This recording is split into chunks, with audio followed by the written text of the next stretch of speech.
thank you everyone for being here tonight. My name is Rachel Wong and I work with SCB's Vancouver Office of Community Engagement. And it is my pleasure to welcome you all here to Woodward's for this panel with Heritage Vancouver. And just before we begin, I wanted to acknowledge that this panel and this event takes place on the unceded territories of the Musqueam, Squamish, and Tsleil-Waututh, in which we're here to learn and to talk more about heritage in the city of Vancouver. And to kick things off, I would like to introduce to you Javier Campos, who is the president of Heritage Vancouver.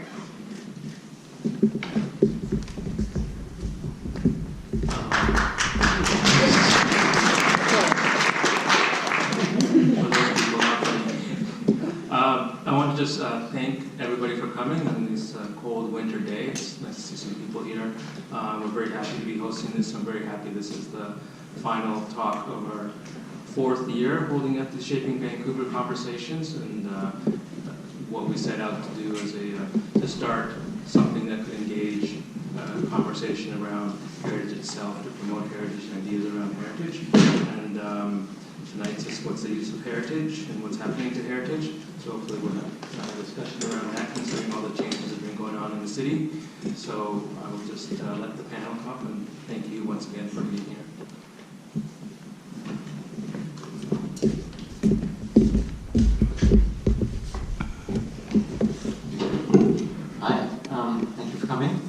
I just want to make a few brief comments before we start, and that'll be really quick actually. So heritage is starting to operate in a very different world from its roots in building preservation. What used to be a more stable definition and some more stable concepts for heritage are not so stable anymore. So everyone here on the panel tonight works in different areas of heritage, and they probably have different ideas of what heritage is if you ask them what is heritage. But I'm probably sure there's some overlap in how they think. But I think that the common idea of heritage as preserving beautiful buildings with a long history and beautiful materials, that idea is starting to change quite a bit. So there are now different forms and approaches to heritage that are recognized. But not only that, issues around power and identity and justice are now starting to intricately be tied to heritage in the field and in the public conversation. So given this, because it can become quite personal or sensitive as our identities are involved in these conversations, to start, I would like to ask that everybody keep in mind the diverse perspectives and feelings of all of us, that all of us may experience as the talk unfolds. So we appreciate everyone is coming tonight to talk to, they're interested, and I know that we're all here to deepen our understanding and take in views that may be new or different from our own. And if we feel strongly about something, I'd like to ask that we make sure to be considerate to others and make emotional space for everyone. So if something becomes too intense, I may politely step in and intervene. So one of the main goals for the evening would be a deeper understanding of different understandings and approaches to heritage, and how that opens us up to different ideas. So we had the opportunity with the citywide plan to think of heritage on a citywide level, and about all our stories that make up the city, and what we can do to celebrate, learn from, and protect the places and practices we value for these stories. So to start us off, I'd like to give each panelists a few minutes to talk about themselves, what they do and care about in this field. And that was a suggestion by Kamala, which I think is a great suggestion, and that gives us good context to the range of different interests and heritage that they all represent. So we'll just start with that. Michael. Okay, so great to see everyone here. Thanks so much for coming, and it's been wonderful getting to hang out with 3 fellow panelists here and Bill for the last half hour. Very, very interesting conversation that we've got to have to warm us up. Is this, yeah, you can hear me, okay. It's really interesting, what is heritage, right?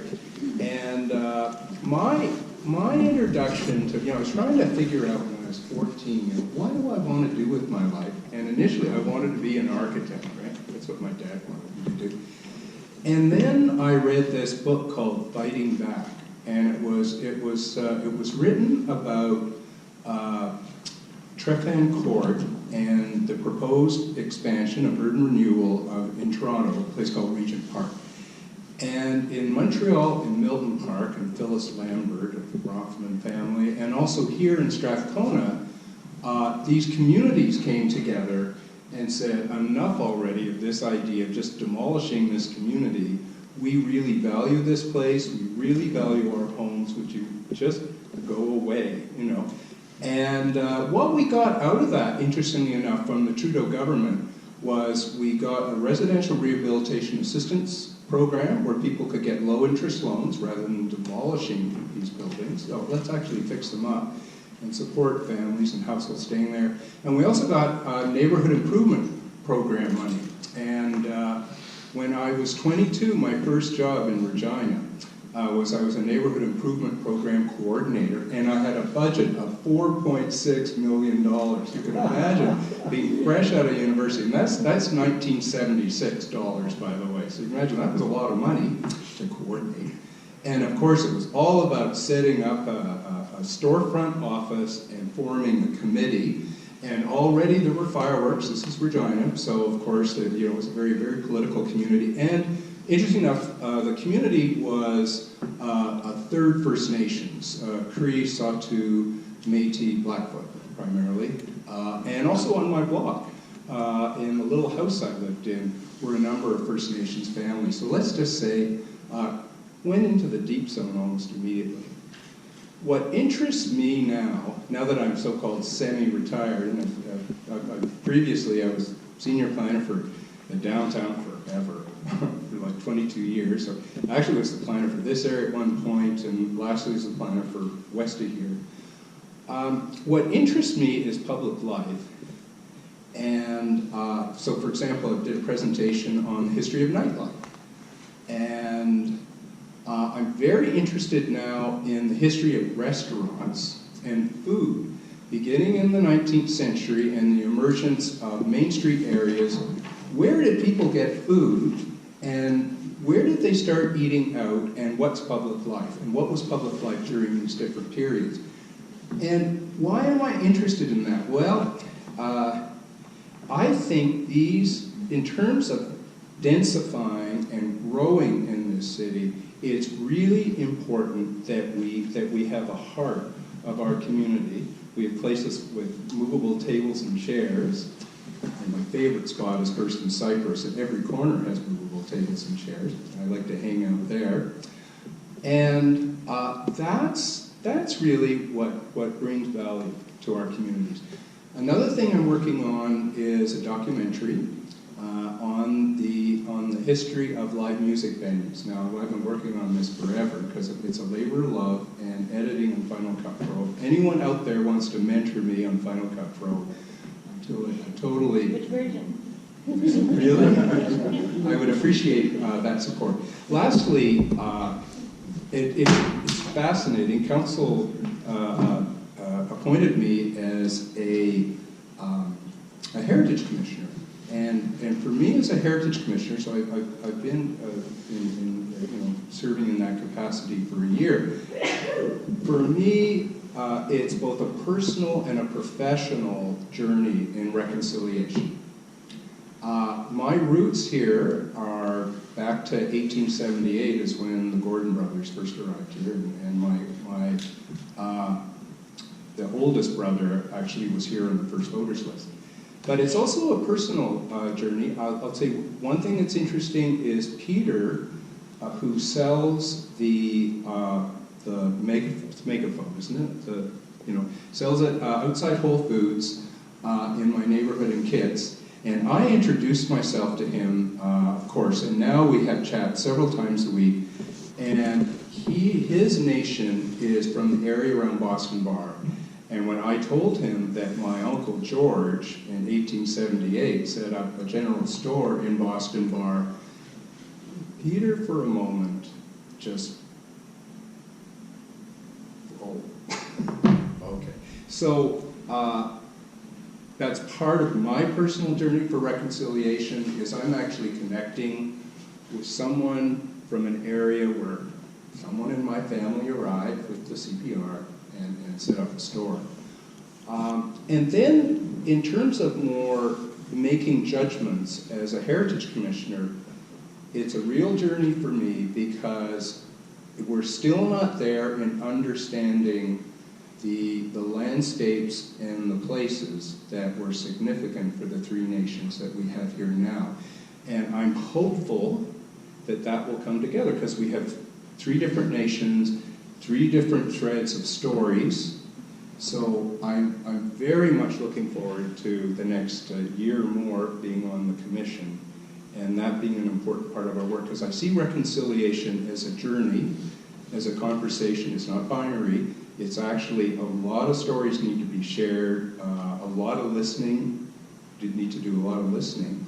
And I'm very, very intrigued to see where that will go. Thank you, Michael. Elijah? Hello, everyone. That was great. Without a script. I'm going to be reading. Thank you to our host, the Coast Salish peoples of the Musqueam, Squamish, and Tsleil-Waututh nations. Thank you to Heritage Vancouver Society and SFU's Office of the Community Engagement for the invitation. So I'm going to start with something personal. My name is Elijah Carlos Abetlan, and my family's Canadian history started in April of 2001, when my family emigrated from the Philippines to Toronto, with a very short stopover in Vancouver, enough to see the mountains from afar and a glimpse of the place that I would later call my future home. One of the first things that people would notice when they meet me is that I don't have an accent. What I can say, though, from my experience, is that when I learned English, it wasn't for everyday use with family and friends. And so when I started using it in high school in Toronto, let's just say that that I was using it very proper English. Like, I would say, I am assimilating to Canadian culture very well. Or when I had to write something about being an immigrant. I wrote, every summer I would visit my cousins, aunts, and uncles for a month or two and live a provincial life. I may have been asked by my high school teacher to edit and find some other synonyms.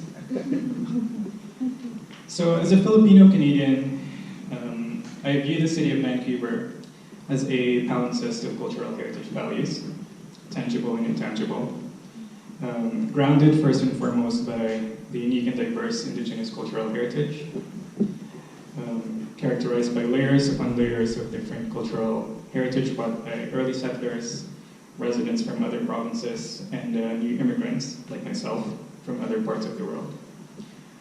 I like what you said about the thread of cultures and stories. And each layer manifests itself as a community ever growing and changing. Some are more visible than others, but all represent unique values and define and enrich our way of urban living. Now, professionally, I received my Bachelor of Architectural Science degree from Ryerson University, and I previously worked at ERA Architects in Toronto prior to joining Donald Luxton and Associates as a heritage consultant. Most of my work to now is usually coordinating with a project team involving built heritage structures during various stages of conservation process. So you can imagine how happy I am to be in this panel, not just talking about built heritage. And when I'm not dealing with frantic emails from contractors and clients about what is happening in the construction site, I volunteer my spare time as an active member of the Canadian Association of Heritage Professionals, both national and provincial. I am very passionate about this because I think it's an important aspect of my professional role to be a part of all of these conversations on conservation. And again, I thank you for having me here because I see these engagements as opportunities to establish relationships with different communities and promote conversations and conservation. I'm plugging again. to reflect on our heritage conservation policies, methodologies, and practices, and find ways to make it more inclusive and meaningful. Thank you. Carmel?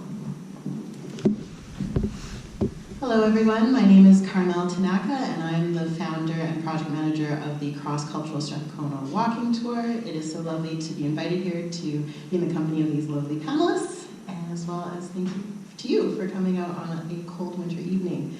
A little bit about me. On my mother's side, I am of Jewish Ashkenazi Israeli descent. My mother's just here in the crowd, and in front of her is my father, who's Japanese Canadian, and so the joke is I'm Japanese. And I proudly identify as such. On a more serious note, I am the granddaughter of Holocaust survivors as well as a granddaughter of intern Japanese Canadians, and that with it has informed a lot of the work that I do today.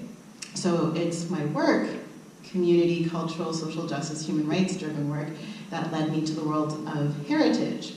And it's interesting because I don't have a formal education or professional work in the world of heritage, but it is heritage that became the vehicle, the bridge through which I could bring different communities together to address important issues like racism, displacement, dispossession, and discuss other issues that are important, like the impact of urban renewal on our communities and the places that we live in.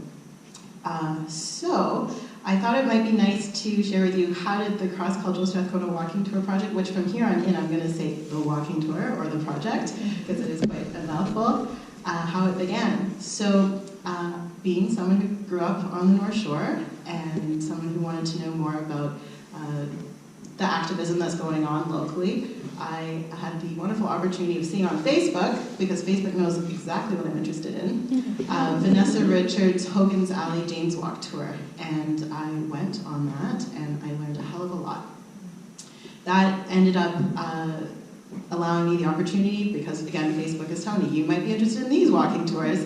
And I went on a series, and one of the other ones was Michael Schwartz's Jewish Strathcona walking tour, and I see Michael in the back there, and I was thinking, we're walking the same streets, we're even talking about even some of the same houses, but there's very little mention or no mention of other communities in the one that they're focusing on. And wow, it's really hot on the back of this chair. I'm going to lean a little bit forward. I don't know if you're feeling that as well. Yeah, it is hot.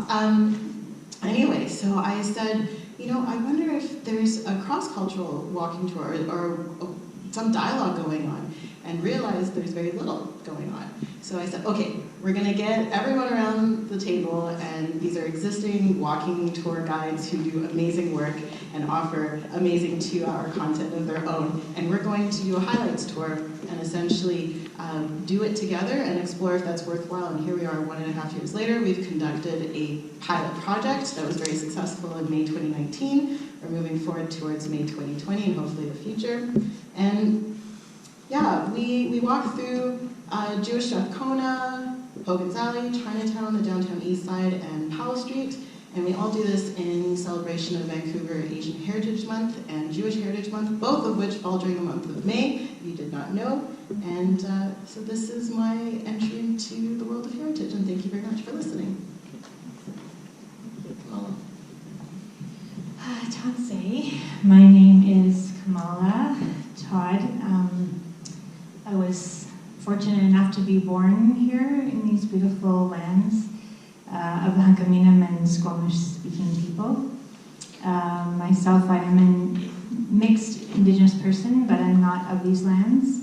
My ancestral homelands are Métis and Cree, kind of Red River, all the way west to St. Paul de Métis settlement on my mom's side, and Eastern European on my father's side. He's a first-generation Canadian of immigrant parents. So growing up here, I would say that I've always been really interested in this home that is my home. It's the only home I've ever known. It's the place that's shaped me. It's the place where my children are growing up and being nurtured. But as I grew up, I began to discover that there was very little that I knew, despite being very involved in the Indigenous community. There was very little that I knew and understood about the history of the lands that I was living on.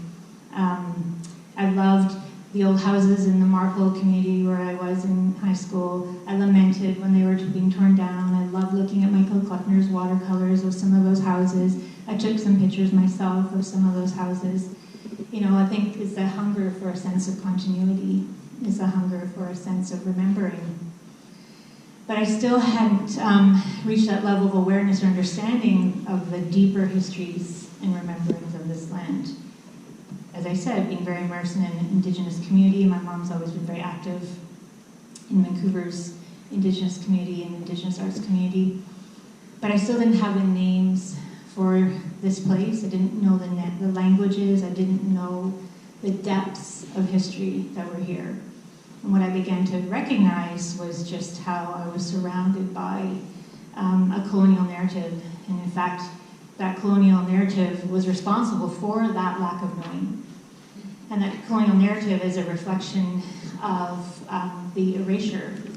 And that's not just, you know, an erasure in the landscape, but it's an actual genocidal erasure history of forced removal of people from their lands, a history of attempted clearance of the land and an ongoing project of clearing the land.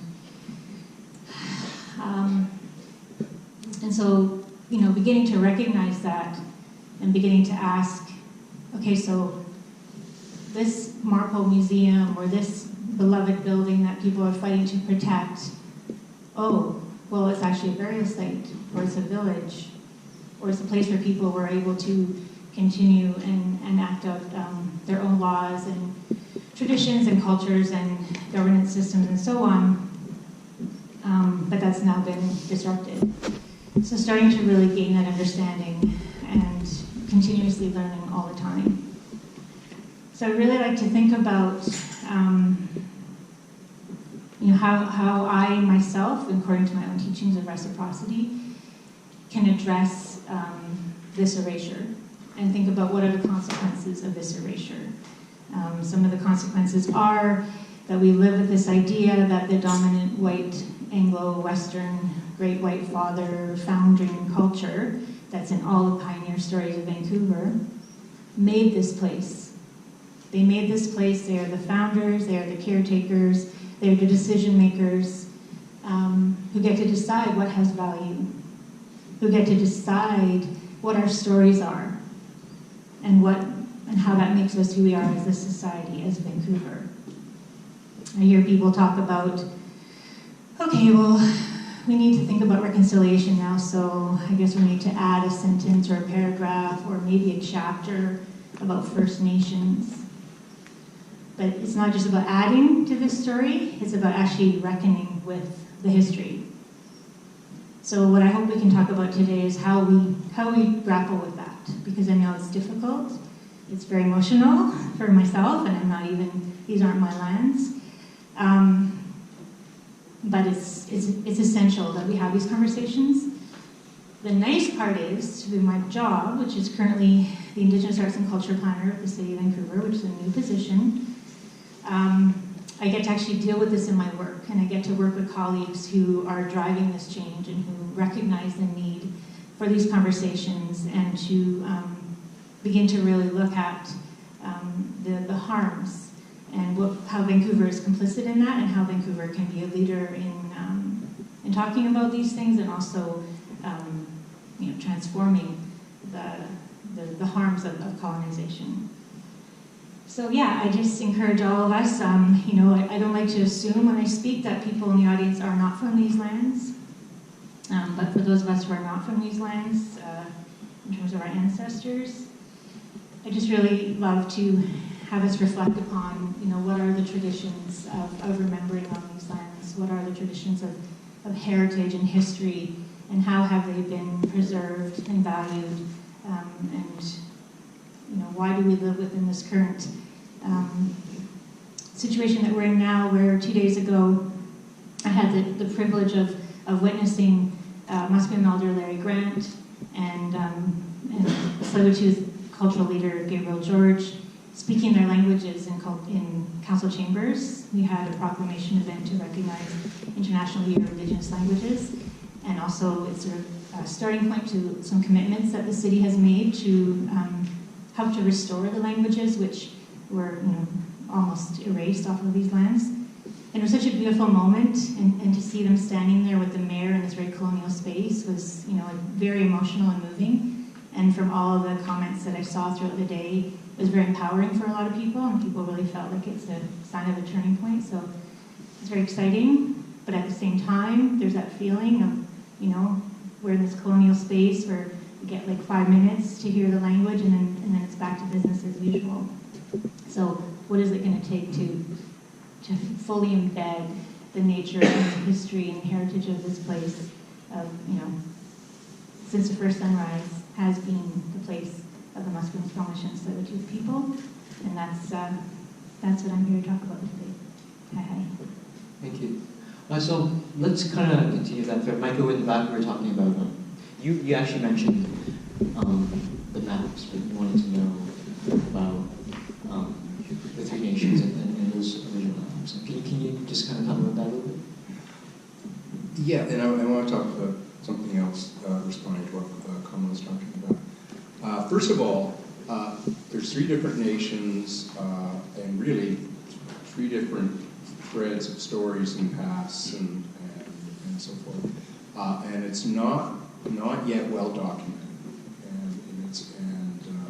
And I'm hopeful that soon the three nations will have an opportunity to actually speak to that, and for it to get documented, mapped out, and more stories to be available to me and others. I have been teaching this course, started off being called Housing Policy, and I thought, well, housing isn't just about where you live, it's also about community. So now it's Housing Community Planning Policy out at UBC in the planning school. And it's a summer course. I teach it on my deck in kits overlooking English Bay. And one of the things I would always do is have my students say, now, look over there, over towards the Molsons, it's now gone. Does it look different over there? And because, a planning nerd, the CPR subdivision went as far as First Avenue. And then Snog, and of course, one of the reserves that were set aside for the Kids Nation, the Squamish Nation was there. So every year my course evolves, and this year was the first year that actually we discussed a reading by Jean Barman, who documented the history of the community in Stanley Park and in Kitts. And I struggled because I was, in a sense, I wanted to invite Jean, she's 80 years old, to be part of the reading, and then I thought, well, but she's not First Nations. Is that, so I struggled with that. So I thought, well, we'll do the reading, and then we'll do what we've done in previous years and go for a walk. So, okay, we walk along First Avenue close to Burrard Street and the bridge, and I say, now, isn't it interesting the pattern totally changes here? But let's look at what used to be the Squamish Nation's community and what's left here. So a former mayor of Vancouver built a high-rise, 15-story, Tom Campbell. National Defense built an armory, and Molson's, this big brewery from Montreal, built this big brewery there. And this bridge got put across this land. And if you look at the Bartholomew plan, it says Indian Reserve Park. Of course, the planning was actually used for colonization. So all I'm sharing is that as an adjunct professor at UBC, I thought, well, this is an opportunity to actually go down and let's look at what happened here and what forces benefited from taking away. First of all, the territory was taken away, and then, well, you can have this reserve, and then that got chiseled away. And look at who got the land, which is really interesting. So is that answering your question? Yeah. Okay. Carmel, you mentioned something about with your tours around when you know, there's First Nations themes in your tour as well. Can you kind of just Yes, so to give you an idea of the diversity of the tour, we have almost 20 different communities represented and adding their voices. Some are organizations, some are volunteers and researchers and whatnot. So it's an interesting balance to, one, give everyone a little bit of time on the tour and to be able to share what they want to share, and also have people who are willing to give up every Sunday in May as well. And we had, and I see Larry Grant has come up again, older Larry Grant, lovely man who launched our tours, our first one in May 2019, and it was lovely. However, it was really hard to find Indigenous voices, despite all of our attempts, to have on our tour and be ready at like stop number 10 at 12:15 when a group of 20 participants are coming through from Chinatown to meet us and be able to share their stories and the histories of the neighborhood before moving on to Powell Street to hear about the Japanese Canadians. And yeah, I think it is a struggle to, one, you want to continue the reconciliation process, it's really important, and at the same time you want to make sure that, one, you know, are you doing something right? Is this not okay? We received some feedback from participants. It wasn't a large number of voices, but nevertheless, it's important to receive this feedback, that it wasn't right of us to talk about the historical factors that have led to the downtown east side and the way it is today, because the voices were not Indigenous at that stop. And we felt as organizers and as members of communities who've been displaced and dispossessed in that very area as well, just at a later time, that we couldn't just not say anything about it. And so we tried to do our best by stating historical fact, what happened, and yeah, so it's hard. It's almost, you can't win in any direction. So, come on, you want to say something about Sure, that? yeah. So I think all of this relates to voice. But also, you know, in trying to tell my story, there's so many things I left out. That I work as a filmmaker. First and foremost, what I recognize is that these lands have, you know, like any society, existing laws, knowledge systems, governance systems, food systems, belief systems, and so on, that were in place here for thousands of years. So as we you know, think about the stories of this place, as we think about the cultural landscapes of this place, it's about remembering that. And as the city of Vancouver acknowledges that these are unceded territories, that doesn't just mean acknowledging it and moving on. That means, okay, that means these are sovereign people with their own traditions, their own legal orders, and how are we working to help restore that? Because, you know, we are complicit in the impacts upon those communities. So in terms of voice and telling stories about heritage and having a say on the lands that you come from, I just wanted to read this quote. There's a really cool policy paper that came out recently that hopefully you have come across by First Peoples Cultural Council, and it's called Recognizing and Including Indigenous Cultural Heritage. And this is my favorite quote. Cultural heritage is a continual process of doing, remembering, teaching, and learning, can be understood as a political act of establishing personhood, nationhood, and asserting human rights. Controlling the narrative and interpretation of history, values, and relationships is a powerful tool in nation-making, and in doing so, it can validate or deny human rights. So I love this quote for so many reasons, but the idea of controlling the narrative and the idea that to tell your history is a human right.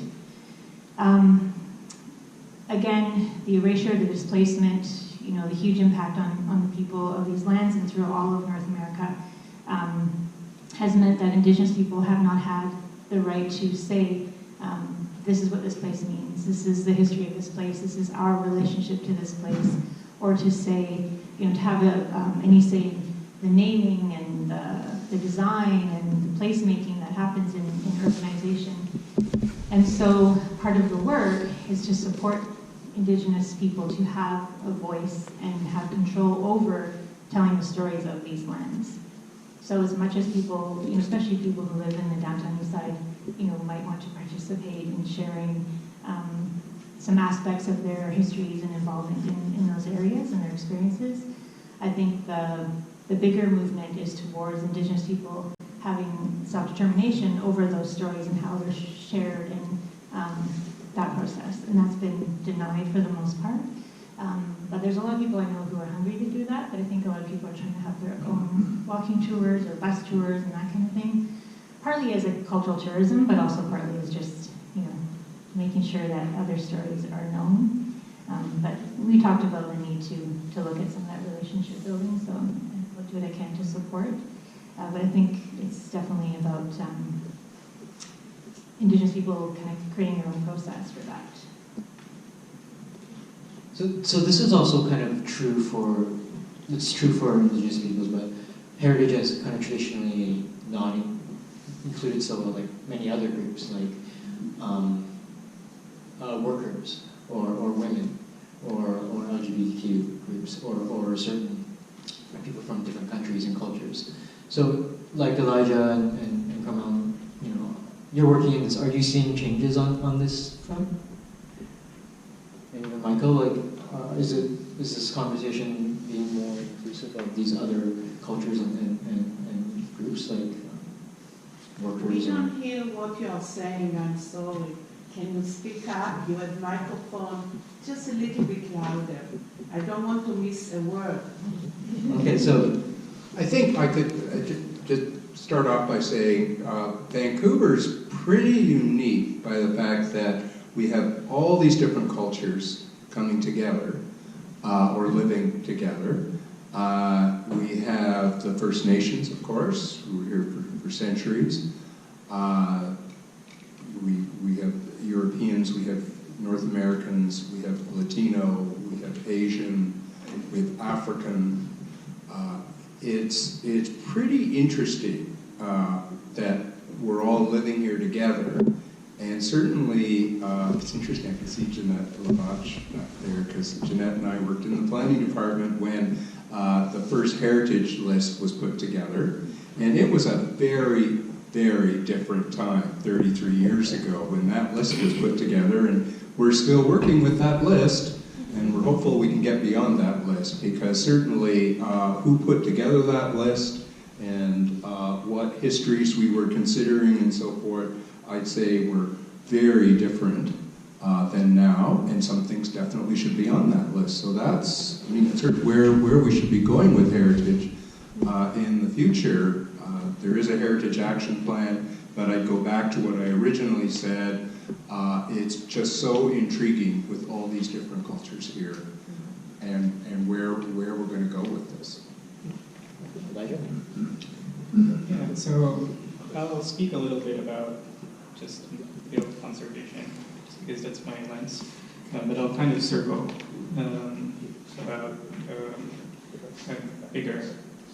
a bigger definition of heritage, or not so much definition, but viewpoint of heritage conservation. So in terms of my work, because we base it on the standards and guidelines, in terms of the heritage conservation process, you have those kind of 3 steps: understanding, planning, and intervening.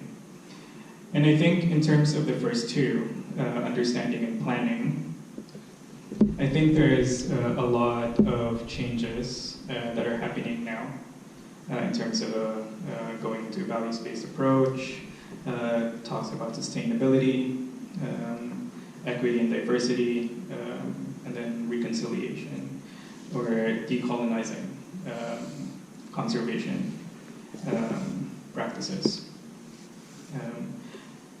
On the other hand, in terms of intervention, that one is a tricky one, because when you're dealing with build conservation, and you're talking about sustainability, one of the things that is being talked about in terms of climate change, or the crisis, is that I think the former American Institute of Architect president, was talking about the greenest building is the one that's already built. And essentially talking about retaining old buildings. And the premise is that about, in terms of renovations, the existing stock, both heritage and the ones that are not listed, will essentially be a big factor to achieve our goals. But there's also a question about alterations to existing buildings. There are changes right now. There are discussions talking about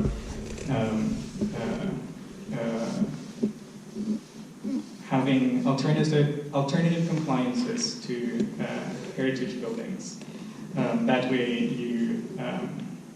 you do not lose the integrity of character defining elements. But the problem, and I think it's a discussion right now, is in terms of authenticity. And I think authenticity is the one that kind of goes back again to understanding and planning of these heritage resources. Because when you're talking about conservation, I think as we all can hear from our voices, there are many different perspectives, and sometimes the discussions are about what trumps what, and especially when it comes to built heritage conservation, there is a discussion about economic feasibility, talking about tourism and whatnot, and I think it goes beyond that because these buildings, I think, are not just objects. And I think the good thing about what the city of Vancouver is doing right now is that there are changes. There is now the Vancouver Culture Plan, the Cultural Infrastructure Plan, and then the ongoing Vancouver Citywide Plan that is talking about kind of blanketing, right? And I think that would have a really big implication when it comes to talking about conservation, even of the built heritage. Because now we're not just talking about these entities or buildings as objects, but how they actually serve the community and how we can repurpose them, especially in an urban landscape. So I think like that point is quite important. Carmela, you want to say something? Well, unless you wanted to follow on the okay. So returning to your question, Bill, in regards to other topics that are coming up that are important to heritage, we got a lot of feedback from various different participants on what we could do to improve our walking tours, and we got an array of suggestions, including putting on an LGBTQ lens. And as a member of the LGBTQ community, of course I want to talk about this, but the struggles of organizing 20 communities and to fit content into 2 hours, and everyone has to choose just one nugget of their favorite thing to share is a struggle in and of itself. And as it ended up happening, we would go to 3 hours instead of a 2-hour tour often, because we're very passionate about all the things that are important to us. But what I wanted to say is there are many amazing heritage walking tours that are happening in the city, and they're each incredible and dive really into great depth. But really our communities are working in silos, and there's very little bridge building. And so when we have this opportunity to bring different communities together, we need to be cognizant of what we're sharing. And we had a crazy long Excel sheet, for those who are in the room who are involved in it, of all the different themes that we could possibly go down on. And it was, wow, we had music, food, activism, resilience, stand against everyone, Right, and we also had education, and education was our safe topic to use as our first pilot project because it's something that we all had history with. It wasn't too controversial, but we were able to really dive into a lot of sub-themes as a result of that. But yeah, definitely, we could talk forever and ever, but people are going to last all day or month, years on this one walking tour? No, we only had 2 hours, so I just wanted to share that. So you brought us into the adaptive reuse building conversation, but actually, I was trying to find my notes here. So when you talk about there being many communities here, diverse communities, the question is, the who is seen as being decision makers and placemakers and history makers within that, or who is just sort of maybe added to the story. So if that's the case, if we recognize that actually this has always been a multicultural place, that there's been settlers, non-Anglo settlers here for as long as, if not longer, than the first European settlers to come here.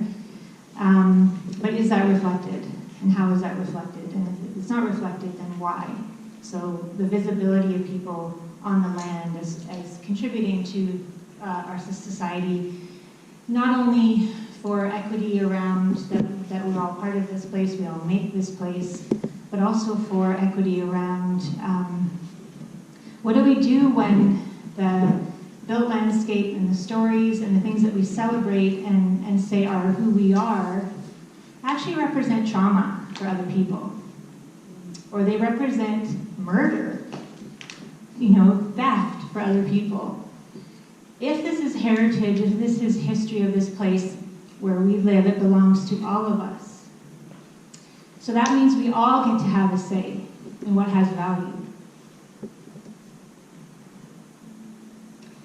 I'm getting a lot of pushback in these conversations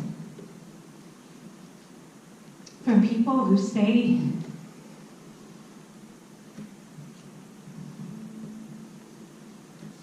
you don't have the right to question that history. You are trying to erase our history. I'm getting a lot of racist attitudes from people who basically say the history of these lands before was irrelevant.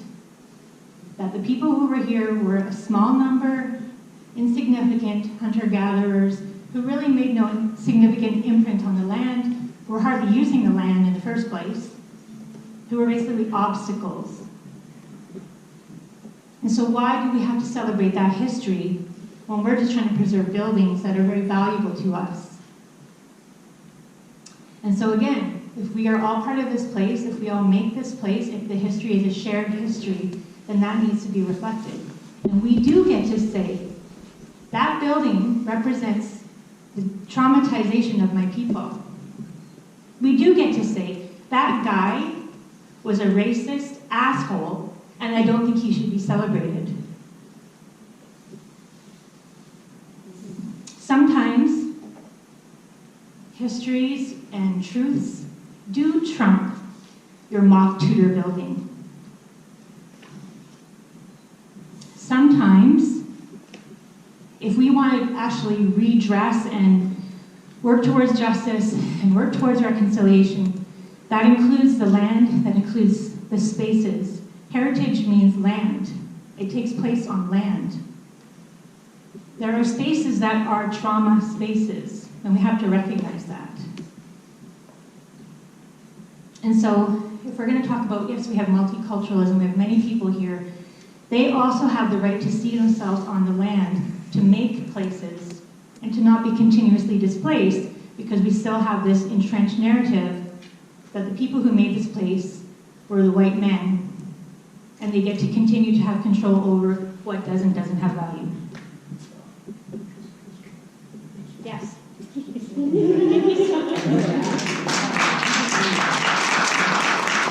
So, thank you for that. So Carmel, Elijah, and Michael. So for those of us who understand that viewpoint and want to work in that direction, do you have any thoughts on how we do that? And Kamala, once you've had a moment, maybe after you hear this, you can give us some recommendations as well. Yeah. So I think I raised earlier, I think we started pretty early on in the conversation today of how to include Indigenous voices and how to continue that reconciliation process in the work of this cross-cultural walking tour. Ways, I think, for our communities to be able to help support is to share our stories of trauma. And one building that really, really struck me very hard, and I'm someone who's Yonsei, fourth generation Japanese Canadian, who didn't know very much about the Japanese Canadian community here and what I knew internally happened, but I didn't know that the building next to Sunrise Produce, this turquoise building at 314, I think it's Powell Street, was once the Fuji Chopped Suey restaurant, a really beautiful place, according to all the tales, of where Japanese and Chinese people served food. It was like one of the first fusion restaurants, so that might be for your project, Michael. And it also was a place where women and children could go to at a time when restaurants were mostly for white men. So what's really upsetting is that building, that lovely, wonderful restaurant that was home and safe for a lot of our community members, was turned into, by authorities, the place where the internment of the Japanese Canadians is the orchestration office, essentially. So I think by sharing our stories, by sharing our shared trauma, yes, different, I think that's one step moving forward towards reconciliation. I totally agree. I think in terms of associations to place, and I think Kamala, you totally hit the nail on that one. As a minority, person of color, and member of the LGBT community as well, there are places that I do not associate good memories with, and those are places. And I think in terms of conservation, and not even conservation, sorry, heritage. When we're talking about these things, I think there's still a lot to learn, but more importantly, a lot of unlearning. When I was in high school, I did a conflict resolution, or I joined a conflict resolution group, and one of the things that we were taught is how to unlearn our biases and how to look at someone else's perspective and essentially establish a common ground. And I think when we're dealing with these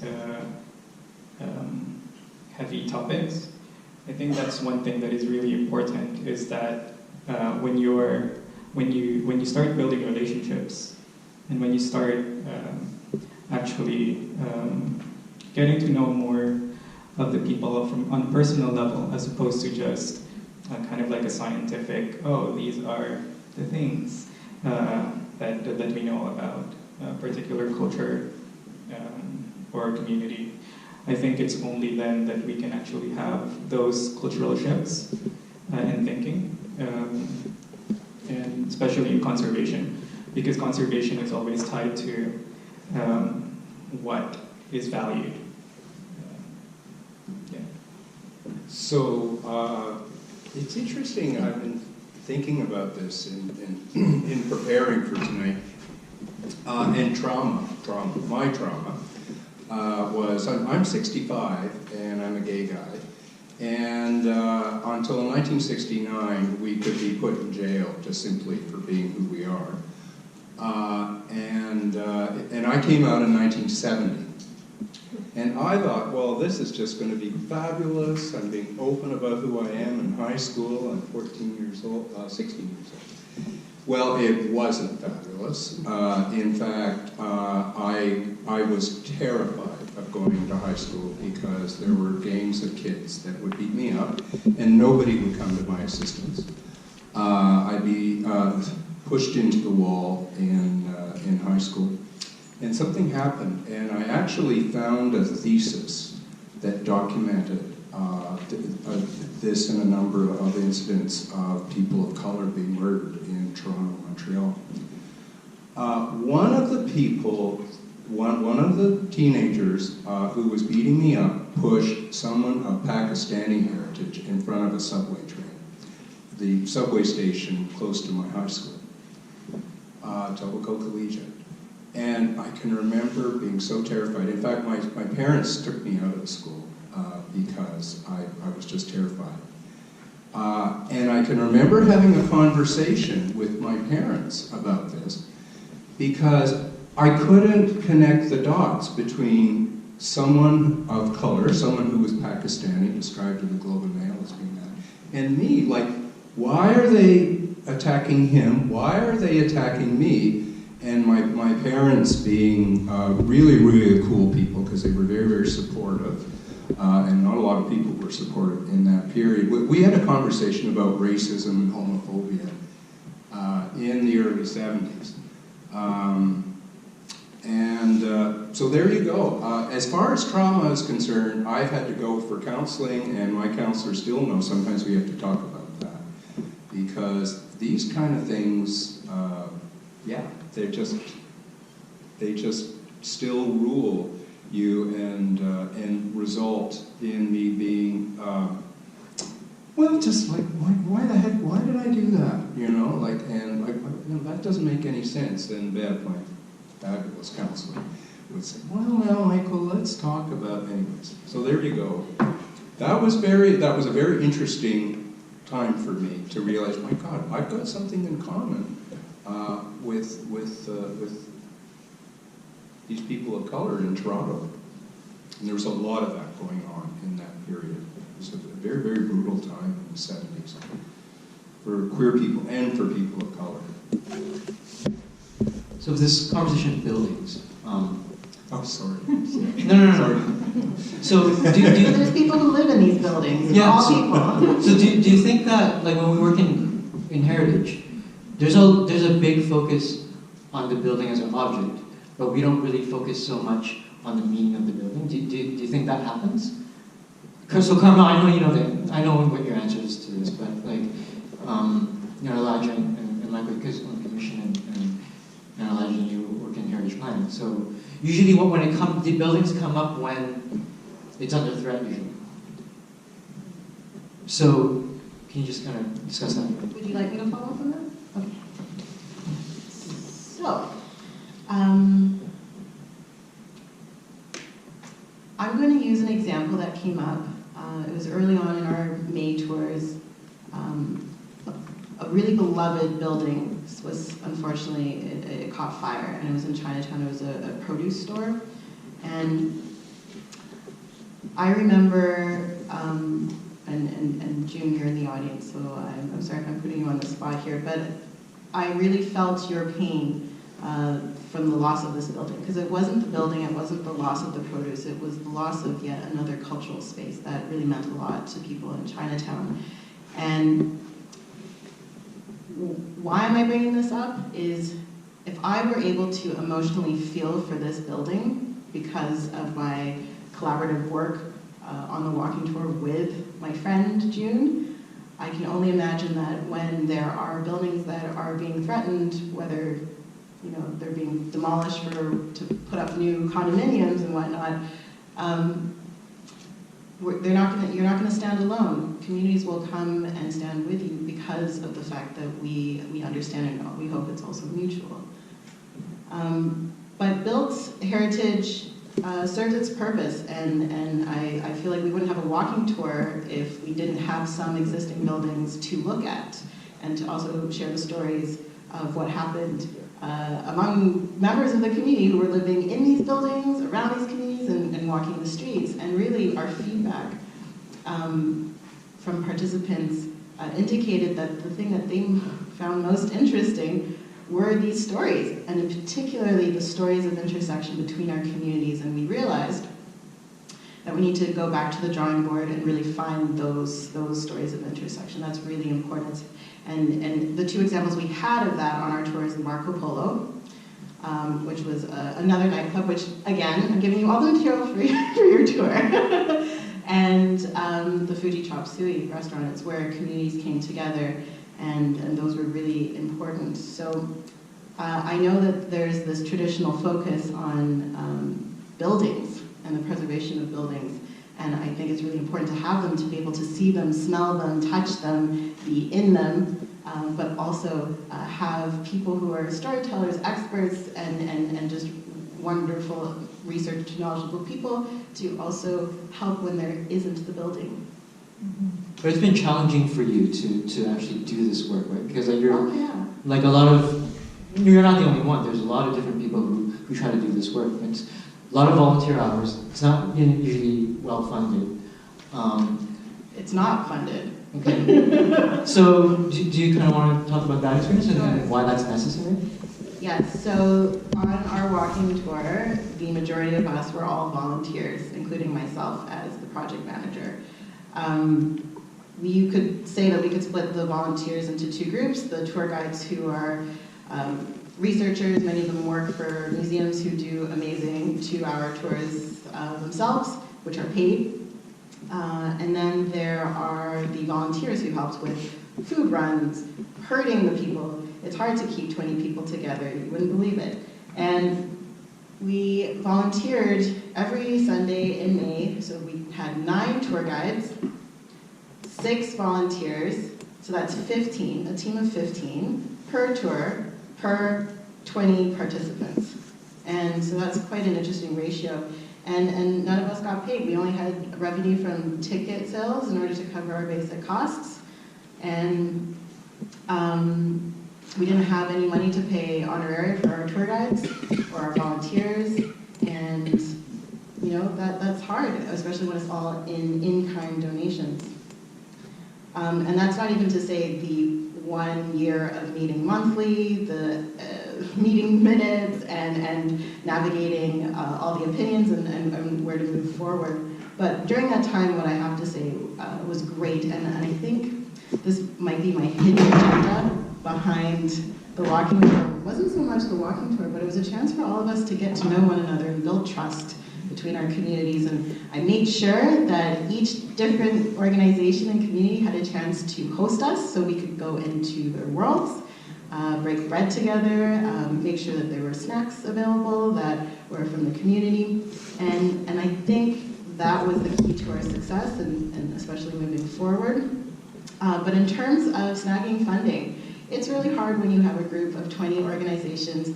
Some of you are working for the first time together. Some of you are also competing for the same grant money as the other. And here you are having to work together, and we're facing some big decisions moving forward. We have to decide, are we going to become yet another NGO so that we can apply for grant funding? Are we going to turn this into a social enterprise?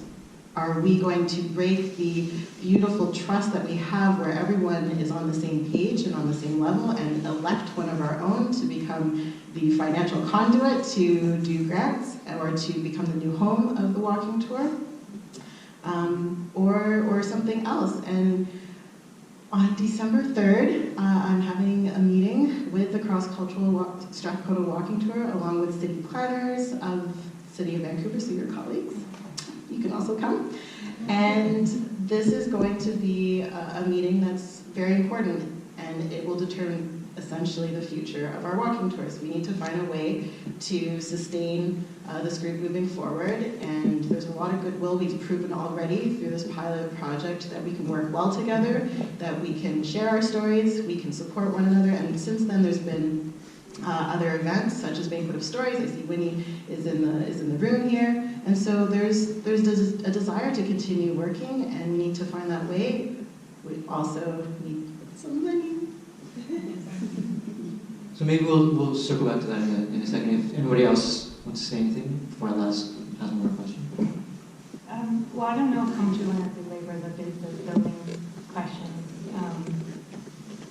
other than just to say, yeah, that it's also the stories. And I have examples, I guess, that I find really useful to think about sometimes, about how we can get a little bit caught up in a certain idea of heritage. One that really helped me understand how some people can come to a better understanding is the mayor of New Westminster shared recently at an event that I was part of. And he didn't really understand this idea of like, well, buildings, why keep a building or why not keep a building. He just thought if it's, heritage, it has value. Until the whole situation with the Woodlands facility in New Westminster, where many patients, it was a sort of a mental health facility, I understand, hospital, had experienced extreme abuse, apparently, in that space. And there was talk about keeping one of the buildings that had been the ward where people had been kept. And for the people who had been there, they were begging the heritage planners in the city of Westminster to not keep the building, because that building was so traumatizing for them in terms of what they had experienced, that to see it and to have it still exist was physically painful for them. And so in the end, the building was torn down. So the mayor was able to understand how a building itself can actually inflict pain on people, and how those conversations are so important, that it's not just a carte blanche, oh, it's old, therefore it has value. And again, what are the stories of those spaces? And yes, the buildings very much communicate values. I mean, the built environment of this place very much communicates the whole extractive, colonial, capitalist steamroller that came through here and set itself up on someone else's land. So being able to talk about that together and to interpret those histories in different ways is extremely crucial. Because otherwise we're stuck with one person's, kind of dominant culture idea, and as I've said, those stories can cause a lot of harm to people. I can't even imagine what it must be like. Elder Larry Grant has shared with me how painful it is for him that the house in Marpole, the Marpole Museum, getting preserved and upheld as this example of heritage.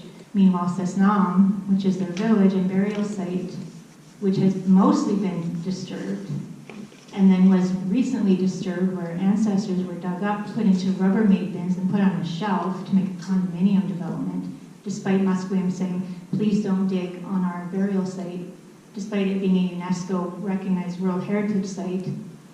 So those are the consequences of erasure, when you don't know or you ignore the fact that these places have deep meaning for other people, and you're wanting to preserve certain histories, and in fact celebrate certain histories, have incredible impacts on other people.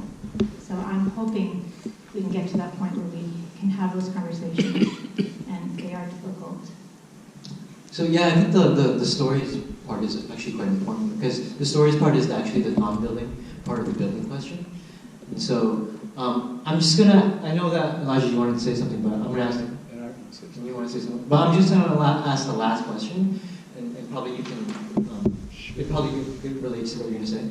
So, we have a citywide plan, we're trying to look at planning across the city. Heritage is changing a lot. What should the system be? What is your thinking on what the system should be? Maybe it's not going to be a buildings-based system. Maybe it will be a landscape-based system or something like that. But what are your thinking on that? Okay, well, I want to tell a story. About 6 years ago, I and a fellow social planner who's also retired from the city, she and I were meeting with an offshore developer. I did the research. This person's from a country where I'd be in jail, basically, for who I am, who said to us, because they were interested in doing a high-rise in the West End, maybe it's time for the gay bars to go. So, of course, she and I went slack-jawed. But then, okay. In the West End plan, what we ended up doing was removing residential as a permitted use in the Davie Village. The queer community was very supportive of that. We also reduced the permitted height from 22, 23 stories down to 4 or 5. And it's just more to the point, you know, global capital and the importance of having a citywide plan, because we were swamped, certainly between 2015 and 2017. I don't know, is there a development planner out there that, you know, we would sit in meetings and someone had already bought the land. They didn't even come and ask us, and we're shocked to hear that, well, actually, this is a listed heritage building. Oh, and there's 42 tenants, 42 rental apartments here. So actually, you'd have to replace all of those, but really, we want to keep the building, and there's a view corridor over it, so you can't go to your full height. But in any case, absolutely, we need to have policies. We need to be dealing with tangible and intangible heritage. We need to have our act together, because otherwise we're going to get swamped by very, very wealthy people, because this is one of, according to The Economist, one of the most livable places. And affordability is just one factor. They also look at safety, healthcare, education, and amenities and all those things. So that's just a huge caution there of why it's really important moving forward. We're on top of this. Like? Yeah, so you were asking about looking at not just build, but perhaps like looking into cultural landscapes, or... Well, my question, what do you think? Well, I do think that there needs to be a shift, a culture shift, plugging there.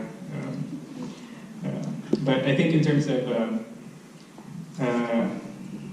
right now, I think you already touched upon it, where we have this heritage register, and I think in terms of that, I know that one of the changes, incremental though it may be, is changing from materials-based to values-based.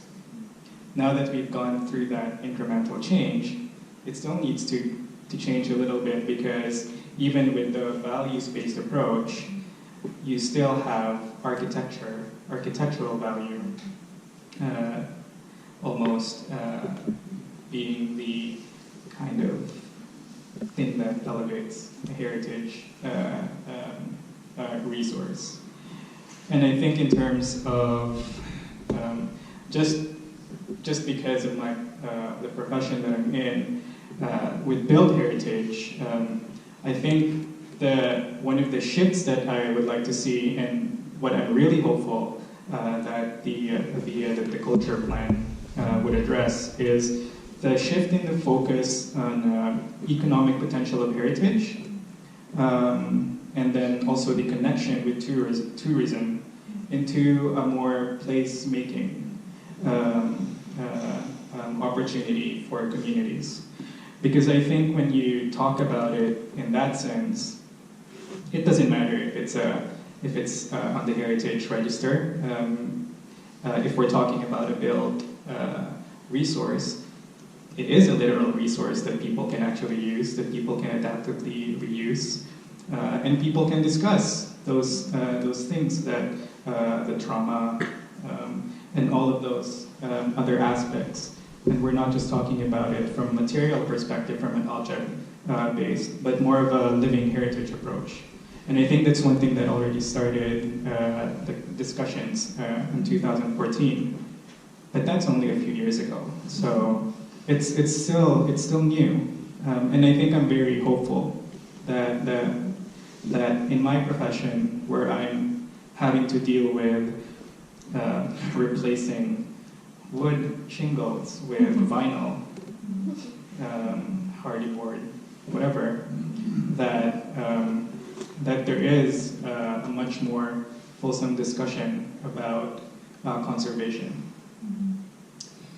So the topic of culture shift and the culture plan, which you mentioned a few times, I should speak to that to some degree. And also, Michael, you mentioned earlier about sort of sites of significance. So in part so the big themes of the city's culture plan, culture shift, blanketing the city, arts and culture, is around reconciliation, decolonization, redress, equity, and access. The idea that, as I was saying earlier, we all make this place, we all should have a say and see ourselves reflected, and the idea of visibility and voice on the land being really important. In particular, the recognition that the dominant ideas about heritage and the dominant ideas about how to plan a city have tended to exclude and erase different communities, and in particular the histories of these lands, and also the difficult parts of our history in making Vancouver, and that continue as well. So there's different ways that we're looking at addressing this, and in terms of what I've been sharing with you tonight, I can say that my experience at the city, I've even been part of this practice of creating these historical context statements or statements of significance for a site or for a neighborhood and ahead of a neighborhood plan. That generally speaking, those are done by a consultant or a consultant team, and generally speaking, those documents are written based on the archival record. And as we know, most of the archival record is the history of colonization in these lands. So that story is very skewed and very select in what it represents. And in terms of voice, in terms of who is included in that story, is also limited to mostly who's writing it. So there's a recognition of the need to change that and to address that and to look at the displacement of many communities whose histories and cultures and value, place here wasn't valued in the same way. Where some people are seen as foreign or kind of messy or just kind of in the way of reclaiming the city, or whatever those stories are. In the case of Hogan's Alley, in the case of communities that just don't have the same access. And so in terms of the nations, Masculine Squamish and Tsleil-Waututh being once again visible on their land, so that we don't continue to make planning decisions that actually cause harm or continue to overwrite their presence. We're looking at an approach where on major projects and area plans, the consultant funds that would go to like a single consultant are also allocated to the nations to produce whatever that looks like for them, to talk about the significance of that place. So whether it be a neighborhood or a site. So we're looking at doing things in a new way that way. And then we're also looking at, and it links with the citywide plan, the idea of the nation should really be supported to tell the whole story of Vancouver from their perspective. So not only planners will know, okay, this is a sensitive area, or this is a really important area, or this place has this name, but that all of us will have a better understanding, those of us who aren't from these lands, of what are the cultural landscapes, what is the cultural heritage of this place, and how do we then, how does that change our understanding of where we're living? How does it change our understanding of what should be protected and what should be included in the story? So this is a lot of this is contingent on funding in terms of moving forward, but this is the language now that we're looking at, which I think is very hopeful. It's getting hot, and I think we give people a chance. I just wanted to end on 3 points. Development doesn't necessarily take into consideration the potential of creating space to perpetuate culture. And it's more about creating places that get sold and not so much a reflection of the culture of the space. And it's really the interaction between the space and culture that is so interesting. And it's actually what we find that are walking towards thirst for. And one change that I would recommend is to recognize the value that projects like the Cross-Cultural Strathcona Walking Tour bring to the city, its people, and the world of heritage. We bring the spice of culture and the voice of our people into these spaces, and so collaborate with us, invite us, even if we don't have traditional backgrounds in heritage. We have lots to offer, and that's why I'm so thankful to even be invited to join this panel. The second point is have an open invitation to all the communities and involve them and allow them to decide and identify how best to contribute. And that may look different from community to community. And a contentious point, value their time financially. Like many of my fellow community powerhouses, we are freelancers and cannot afford to live in the city doing the work that we do for nothing. We have had, listen, I believe in community consultations. I think there's a place for them and whatnot, but when we receive invitations such as to join the Vancouver Heritage Commission, and you're asking for our time to help the city do the job better, essentially, and there's nothing to offer us, well, we simply cannot participate, which means then our voices are not present at the table, and therefore we can't help in the decision making. So, financially compensate us for our time. The third point, and it's a beautiful one, when I told one of our Hogan's Alley volunteers that I was going to be on this panel, I was saying, I feel like I'm an imposter, I don't know what I'm going to do up here on this stage, and she gave me permission to share her text message to me to help me, and her name is Amina, and here it is. It's funny because in many respects, I'm not a fan of the status quo definition of heritage. But with regards to the cross-cultural Strathcona walking tour, you're really flipping that status quo narrative on its head. And that's what I value most about what you've done with your program. You've made the erased parts of Vancouver's history and present come together so beautifully to reimagine a cross-cultural and collaborative future. Thank you.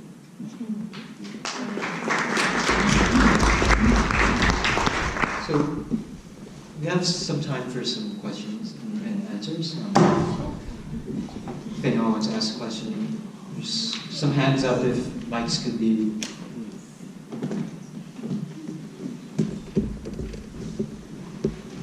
It's roasty up here. Okay,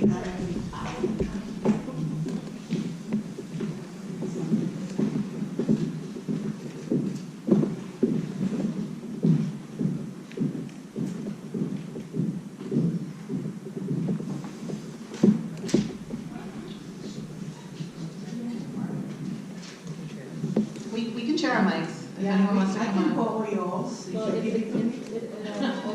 Sorry about that. Sorry, Mom. Oh, I didn't want to get hurt, but that's okay.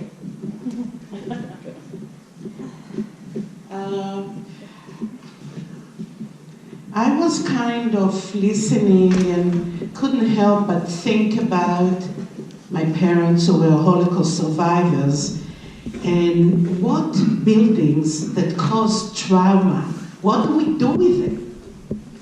When you go to a concentration camp in Europe, some of them in Germany took down all the buildings, the barricades, or barracks, and you walk in and you see a beautiful grassy area and places to sit, and you are really not aware of the horrible thing that happened there. Then we went to Nuremberg, and where the Nazis were marching in front of Hitler, and you probably saw it in German documentaries where they salute, you know, in such a precision in front of Hitler. So we were kind of looking at that, and we said, why did they leave those buildings there? And it was a kind of a discussion with a tour guide, and she said, we really didn't know what to do. If we bring it down, you erase history. How are you going to teach the next generation what happened here if you are not showing it?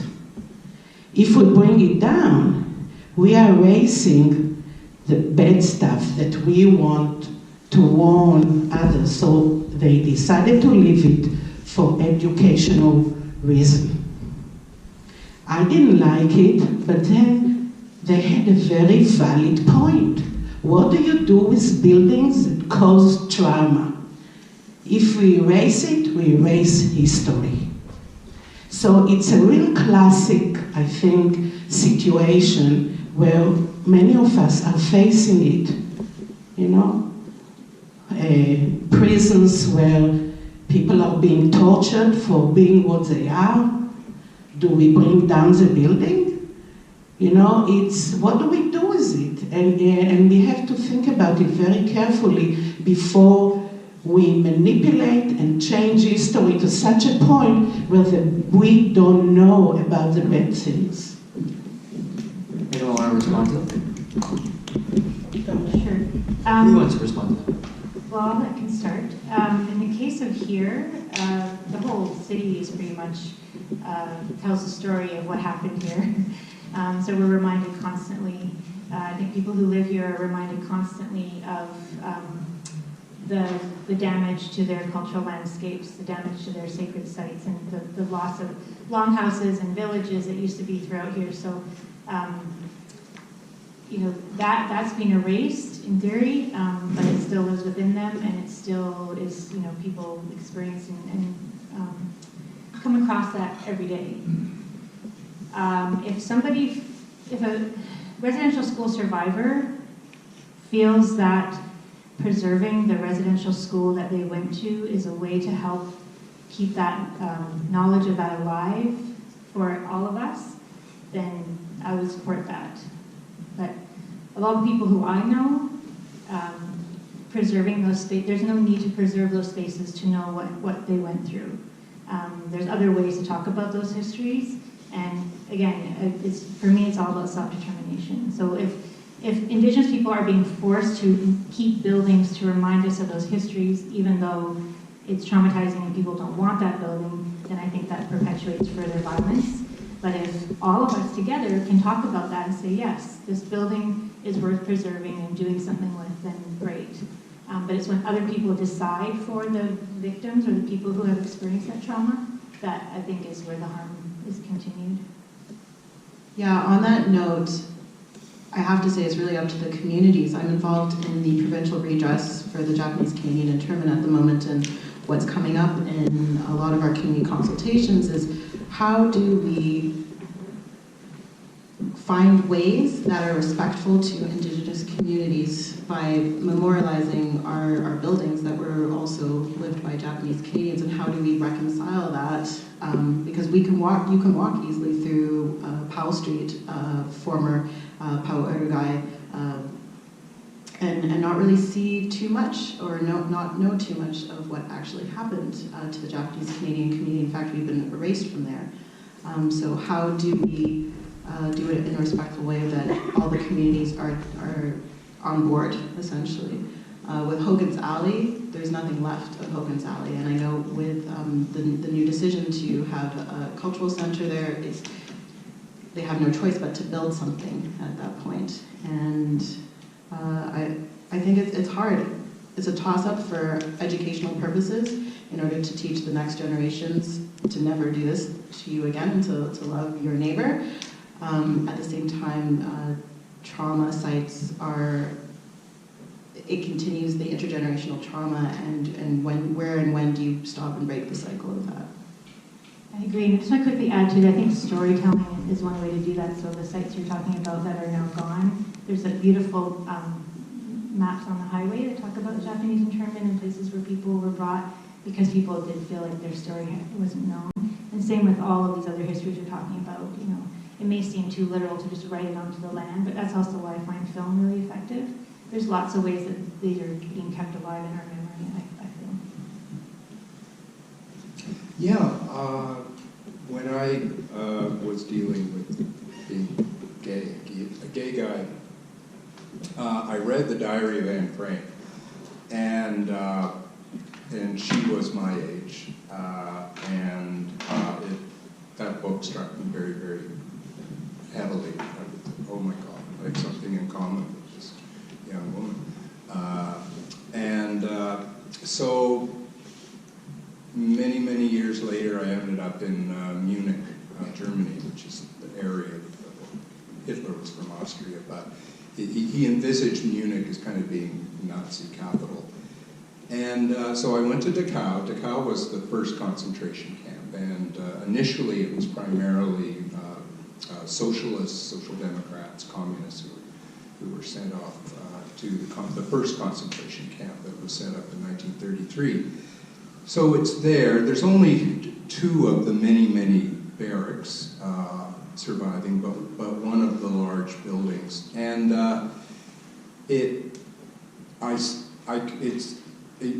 we walked and looked after image, and this whole story of the leading up to Nazism and the Holocaust and so forth was so quiet. It really, really was remarkable, and it was so memorable to actually go into these wooden barracks and see the bunkers, right, where row upon people. Now this is my journey and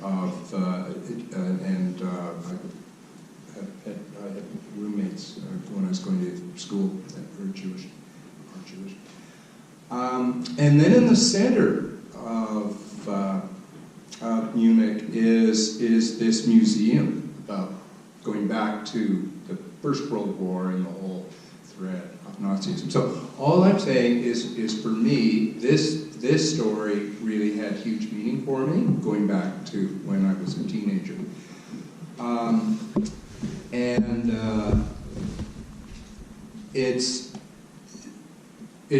For me, it's a bit disappointing. There's a wonderful museum out at UBC about residential schools, but you need to get on a bus, and it's kind of hidden away.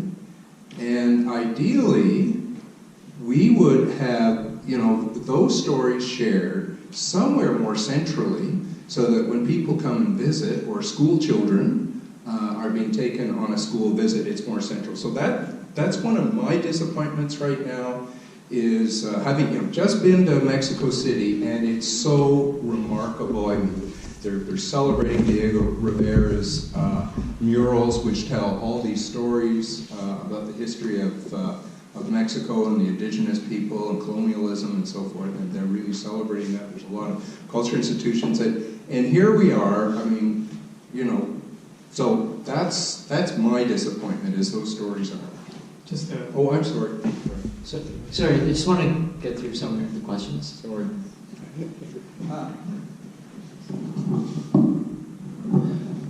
Thank you very much for the very informative discussion we had here. I appreciate City of Vancouver's effort and attendance to conserve the heritage buildings here, and parallel with that, I think the city should really fund the walking historic tours of Vancouver. That's very educational, mostly for the local population rather than only for the tourists. There should be a funding for those tours. It's very good and very educational. So I was going to ask, I'm hearing that there's a classification of the heritage buildings, like class A, B, C, and I would like to ask if you know the age brackets for those classifications. Like, for example, the minimum age for class C, I understand, is 70 years. If that's the case, then a number of buildings are going to join this class during the next decade. And the other thing is that, sometimes there's a kind of cost-benefit analysis. The benefit for these heritage buildings, of course, extends to the next generations. A distinct example of the conservation is the next block from where we are today on Cordova, north side of Cordova, across from Army and Navy building. There's a solitary wall which is now supported by huge blocks of concrete and iron beams. So, that looks to me like, the cost of this conservation for this wall is more than the wall of China or the Berlin Wall. So is that really worth, conservation for that solitary wall? That's my question. Thank you. I'm not a big fan of saving a wall, so certainly resisted that idea with developers. Well, we'll save the wall and we'll put a 40-story building here. It kind of looks kind of silly to me. Unfortunately, no. All I know is that it's a pre-1940s usually. Although now I'm working with the skateboard community and having one or two of our skate parks identified as a National Historic Site, so they have to be at least 40 years old. And certainly for something to be Class C, E, or A, it's not a matter of it's you know, what shape the building is in, what are the stories associated, who are the people associated with the building. Those kind of things lead to it being one of 3 classes. One of the things that I would say about that is that when it comes to classifying, I think it's a tool that we use. However, even though there is an idea that A is more important than B and B is more important than C, I think when it comes to standards and guidelines, whenever we consult with clients, it doesn't change. Those guidelines do not change if it's an A heritage resource, a B or a C.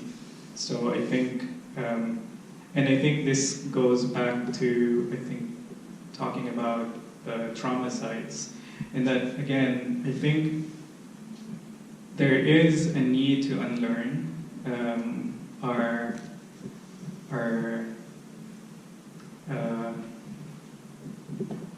focus on the importance of the build or the value of it as an object, and have all of these discussions and stories and voices from those who feel the trauma, because I think those are the voices that are not being heard. And we are so good at looking at the at archival documentation, and as Kamala mentioned, those are very limited, and I think those are representations of a particular group. Okay, can we get to the next question?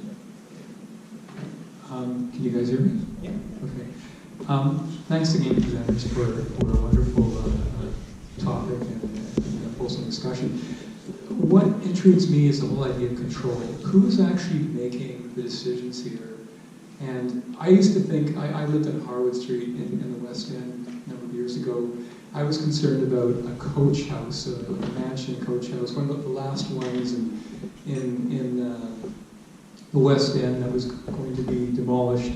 It all came down to, should we preserve the coach house, or should we preserve one of the largest tulip trees in a certain, I guess, geographic area? In the end, the tulip tree got preserved. It was either one or the other. And a condominium, a high-rise condominium was built. And I was thinking to myself, this is frustrating that we can't preserve some of these older buildings, some of these last remaining buildings. But then when I hear the stories of the panelists here, I realize that I haven't thought this out very well. It's much more multifaceted, multidimensional. There's more stories, more history that we need to consider here. And I was thinking to myself, well, who really is making the decision here? And is this conversation only applicable for this time and place in this political climate? And is it subject to the whims of political external influence, global capital, and the rhymes and reasons of the day? Or are we really moving forward with concrete changes that are going to last over the long term? What I'm wondering about is, I used to think the Heritage Commission was basically powerless because all they could do was classify buildings, but they had no power to preserve it because the land was privately owned, and it really wasn't up to the Heritage Council to make that decision as to how that building would be used, or if it would be preserved, or a building would be replaced. And now I'm thinking to myself, your question about control. So now my question is should we be thinking here about regulation and having a multi-voice committee that has control over heritage issues, or should the control mainly rest with the city and the planners and the political ideology of the day? And if so, are we vulnerable to, as Mike has raised, the influence of global capital, and also local moneyed interests. I think the biggest irony in a lot of this is that capitalism, colonialism was that steamroller that came through here, destroying the existing cultural landscapes and creating new ones. And now it's that same steamroller that people were trying to preserve that colonial history, in light of those forces. I think it's very mixed, and I know Michael can speak more to the commission itself. I've witnessed things such as the first project I worked on when I started the city 20 years ago. And my first job was a Native Education College wanted to expand. It's like the only space at the time for Native learning and Native space in the city. And they weren't able to expand on the land that they had purchased because there was a heritage house on that site. It was like the oldest in situ dwelling in Mount Pleasant. To your point about built walls and things, it was crumbling. It had been behind brambles for years. It was basically rotten. But the Native Education College was obligated to preserve it and couldn't do anything unless they preserved it. There was no funding for them to do so, but that was what the city decision makers imposed on them. And then I've seen other things where, I know a lot of people feel really upset that it seems that houses and certain buildings aren't valued and they just get torn down for new developments. But this, for me, control, to me, it's about voice. Again, the idea that if we really believe that we all make history, that we really believe we all have a say in the stories of who we are and what this place means, then we should all have a say, and we should be able to sit and talk together and to talk about the interpretation of that site or that history, and to talk about, is this something that we should preserve? Is this something that has more value, to have more housing, or whatever those questions might be? But we're not really doing that in ways that might influence decision makers who do have the final say. We are working on trying to make the commission comply more with the equity principles that we have at the City of Vancouver, so that might help a little bit to open things up. But I really feel like all of us should have a say in what heritage is. So, Carmela, a quick answer. I just want to fit in one last question. Sure. So, during the year that we were conducting our meetings to figure out how we can work together, we did hear of examples of other communities and organizations trying to put together some sort of cross-cultural walking tour. They were either one-offs or had just a couple of different communities, but then it didn't continue past that. And the question is, was it just the wrong place and not the right time, and lack of resources, lack of will? And perhaps it is the environment that we are in today that we do want to hear people's voices and we want to hear them being shared together. And what I will say is the tour, we sold out in under 2 weeks. We sold out before we even had the posters back from the printers. There clearly is a need, and it's coming from the people, and if the client is always right, then we got to give them what they want, and what they want is to see us working together. And I'd really like to see that being reflected not just at the grassroots level, but also in government. And I end my piece there. Michael, quick minute. I'll just very quickly say, Vancouver City Council has certain areas of control and authority under the Vancouver Charter. Vancouver City Council also is able to delegate that authority, so I, working as a planner, had delegated authority where we had conditional approvals within zoning. The last thing I'd say is, and I'll give an example back to the Davie Village. City councillors were saying, no, gay people, lesbians, queers, go down to Granville Street, that's where your bar should be, and of course we were terrified of being there. And about 60 of the LGBTQ people showed up for a council meeting, packed council, and that's what it took to finally turn the ship around and say, we want to create a queer village here. If that community had not come forward and packed council chambers, we'd probably be somewhere on Granville Street dancing or something. But thankfully, the community got organized. So getting organized and showing up is really, really important. Thank you. One last question. Hi, thank you everyone for an interesting panel and quite diverse. I want to ask this question particularly to Camilla. I'm wondering for the Indigenous voice, how can we get more voices to the table? I appreciate that your voice was here today, and I think you gave a good, interesting perspective of what's missing and what needs to be included. So how can we do better? Thank you. Well, as you mentioned earlier, everybody who I know is not really in a position to do a lot of volunteering in terms of boards or other ways that this work might normally happen. What we're trying to do at the city, and what I'm always encouraging people to do, is to hire Indigenous people as consultants. And it's also about shifting the idea of what a consultant is. Is it somebody who has consultant after their name? Is it somebody who has, some kind of official training? Or is it somebody who has cultural knowledge? Somebody who can talk to you about, this place, or how their community thinks about heritage, what's important for us to think about. So that's one thing I think is, I get questions all the time. We want to reach out to Indigenous communities, we want to reach out to the nations, and I always say, okay, well, first of all, people are too busy and they can't just come to meetings all the time. So resourcing people is, and the city's doing that increasingly, which is great. But again, bringing people on as paid employees who you recognize as professionals who have knowledge, regardless of what education they might have in the traditional sense. So I think that's a really big part of it, which can also maybe include mentoring and training and that kind of thing too.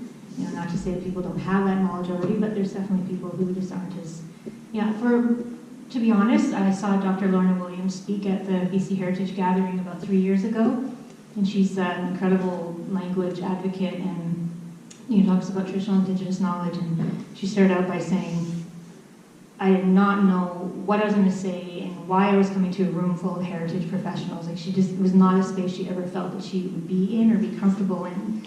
That she, shared amazing things. And since then, Heritage BC has changed significantly. So it's partly also making these spaces more safe. Right now, I would say the Heritage Commission would not be a very safe place for Indigenous people to feel comfortable necessarily. I mean, I can't speak for everybody, but just even in terms of the culture and even knowing how Robert's rules or whatever it is you use, all that kind of structure, that's not how we would do things. So even changing those things, there's so many barriers. But again, trying to create new circles that are Indigenous-led, that are funded, where people feel that they actually will have influence, that they're not just being extracted from or tokenized as, hey, we talk to an Indigenous person, but where people can actually be meaningfully involved and hopefully employed. So one of the things that I got involved with when I was just at the end of my schooling at Ryerson was this community building exercise in Newfoundland. And there's a reason why I'm saying this, because I think what happened there was we as the architectural firm, like we consultants to that community, I think the program is called Culture About Ports. And we're trying to look at the typical research, archival research, talking to the community members about what is of value, doing mapping analyses and all of those.